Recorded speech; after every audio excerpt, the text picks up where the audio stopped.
Oi pessoal, eu hoje vim passear com uma amiga e me encontrei no caminho que levou Paulo até o seu martírio, até a sua decapitação.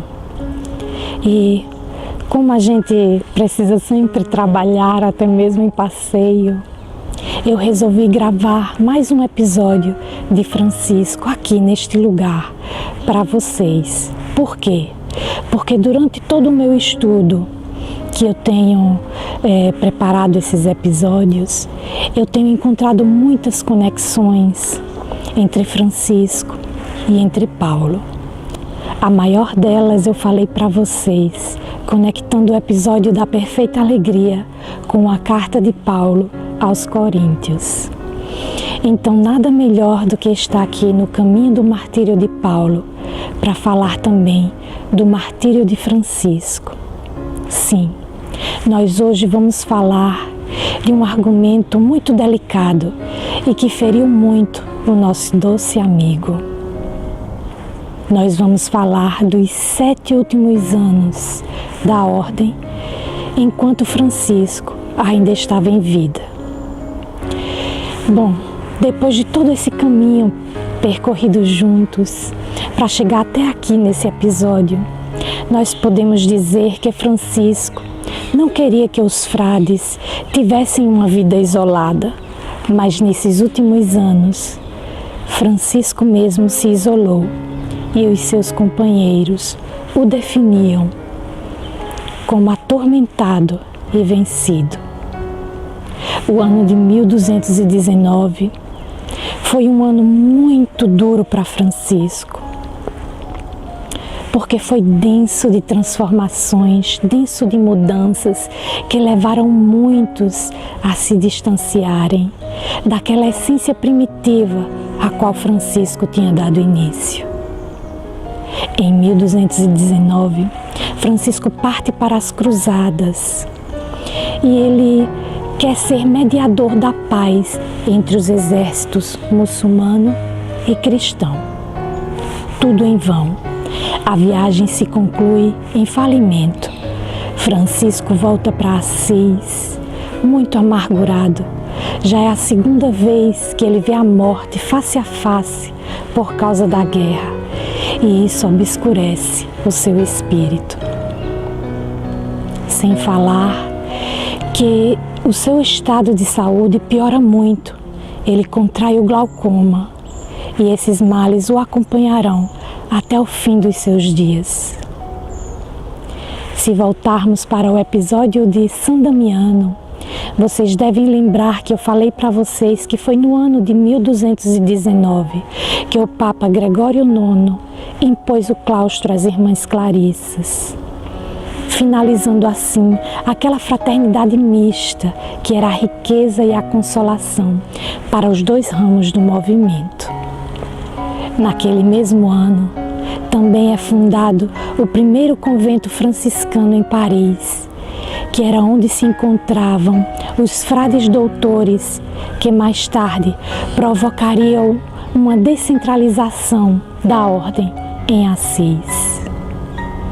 Enfim, 1219 foi o ano que Francisco tomou consciência desta ruptura, e o que mais doía nele era que essa ruptura provinha do interior da sua família.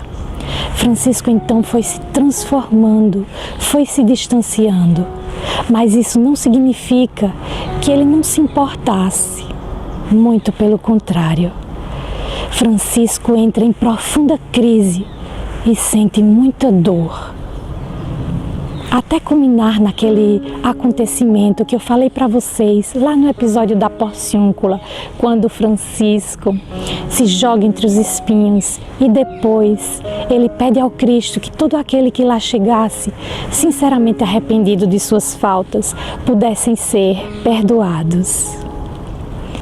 Então, quando Francisco volta das cruzadas, ele fica sabendo, através de Frei Elias, muito provavelmente, que os frades começam a aceitar cargos na cúria.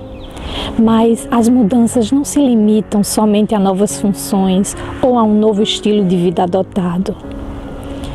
muitos frades começam a atacar as fundamentas da doutrina, colocando o voto de pobreza em discussão.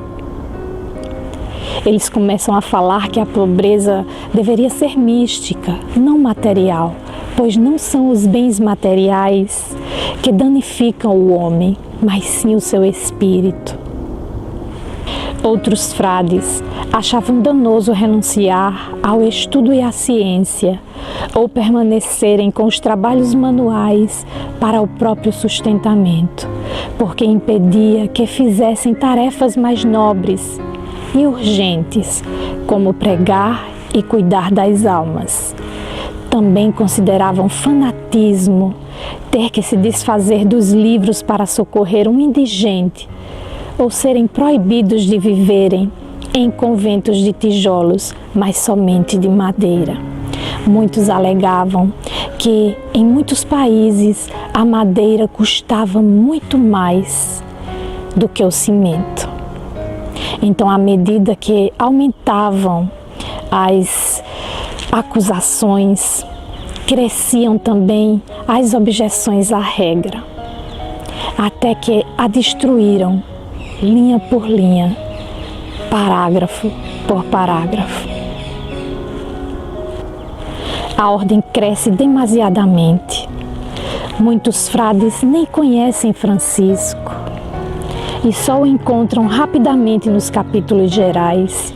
E nesses encontros, Francisco começa a viver o paradoxo de frades que o veneravam e outros que falavam mal dele pelas costas, com sentimento de raiva. Mas as acusações não eram somente diretas a Francisco, mas a todo o grupo originário do movimento. Um grupo que para muitos já tinha feito época e precisava deixar lugar para o novo que avança. Francisco não tinha nem morrido ainda e muitos frades já se comportavam como se tivesse morrido. Afirmavam que ele era um peso, uma guia superada, inútil para o futuro rumo do movimento. Francisco vai morrendo lentamente e com ele a morte simbólica do seu movimento, pré-anunciada pela sua demissão como guia da ordem. Depois de 2 anos da volta de Francisco do Egito, as disputas entre os frades continuam e explodem nos capítulos gerais.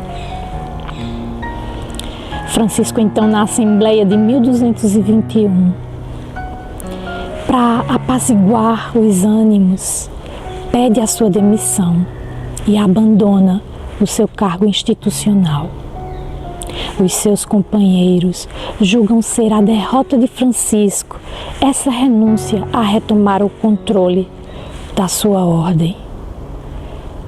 Bom, meus amigos, falar de 7 anos em assim tão poucos minutos é uma tarefa muito difícil.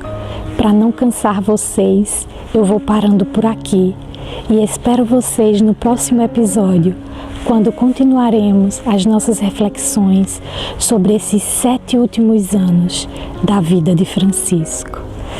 Paz e bem a todos.